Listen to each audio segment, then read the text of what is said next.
the world was going to transform. Then they said it was the age of opportunity. You can see that second industrial revolution. And then it was thought about this as the time that the tools of production are going to change. I'm not talking about actually right now. These are the different industrial revolutions. We're actually on the fourth one right now. And what they're talking about right now is this aspect of this disruption to business and society. And now is time to actually get on it. Now, you're probably like me, you're like, well, there's lots of disruption we're actually dealing with right now. And I'm excited to actually sit and talk to you today because I'm going to really talk you through where are we at business-wise, and then I'm going to talk you through really one of the big roadblocks that a lot of partners are dealing with. And this is not going to be maybe new, but I want to make sure I talk to some strategies that you can really take with you to really focus on what you're going to be delivering. And I love kind of the continuity because I'm going to try and bridge. If you were here yesterday morning, I'm going to bridge over into today about what are you going through in driving around value and what problems you're solving. And I'm going to focus a lot on the what, not on the how. Right? Because the how, I think everyone's been to the showcase, you can get Expo, there's a lot of stuff around the how and solutions. I'm going to focus you more on kind of the what, and then we're going to talk about resources to help you actually scale.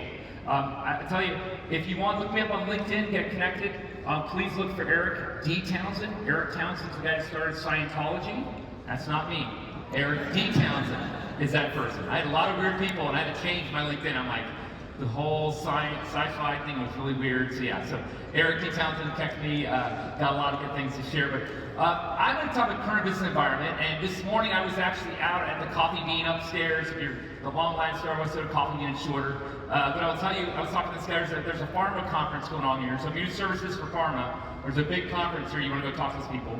But we were talking, and he was like, yeah, you know, I get confused when I talk to partners and solution technology people because they make it very hard to understand. And so what I wanted to start today is to really give you an idea of another industry that's going through the same thing you are. Do I have any farmers in the room?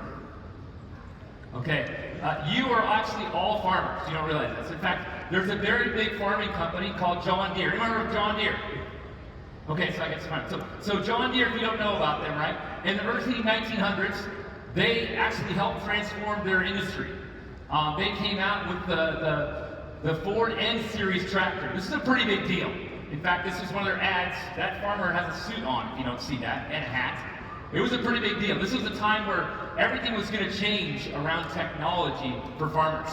A pretty big deal. If you're actually a farmer, you would know that you normally had a little horse that was pulling a plow, right? It was a pretty big deal. This farming thing came out, and you're like, this tractor is crazy. Look at that thing. It's got wheels. But it made it so that the farmers could actually grow, and it was a competitive advantage. Farmers were talking, saying, hey, you've got that Ford N. That thing is actually, I can lay down the field in a week instead of actually taking a month.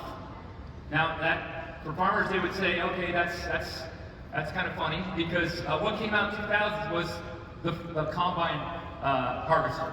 If you've ever seen one of these machines, these are actually multi-billion-dollar machines. Actually, multiple things are actually coming together on it. It's got GPS. It's actually can drive partially itself. It's one of the biggest innovations in farming history in the 2000s. But if you were at John Deere's sales conference this year, John Deere did not talk about any of its hardware. In fact, you would say this is a marvel. This thing's amazing. They changed. They were talking about data, and they were talking about services. Kind of what we're talking about here, right? Security you could throw on there. And so there now, the farming industry has come to this part in their life cycle where they're now focused on automation and artificial intelligence. Similar to what we're talking about, right? You're like, okay, in farming, yeah, so you can see behind me the graphics, and you can see where they're actually a farm field is now where there's all this data. John Deere is no longer about making a tractor. They're about how they can get all the data. In fact, if you look on the bottom here, there's actually a picture of one of the newest John Deere tractors that doesn't even have a compartment for a human. Humans are no longer going to be in tractors. They're going to be actually back at the farm. But the 5G question was great, because 5G is driving data. Gotta have that. But literally, that information is coming to a farmer, and they're sitting there trying to say, okay, how am I going to change how I'm planting today? Do I need to pull all the farming equipment off the farm? And they're pulling all that data to basically make the best use of what is actually needed from a seed and a crop perspective. And this is a huge thing, because in our industry right now, for a lot of partners,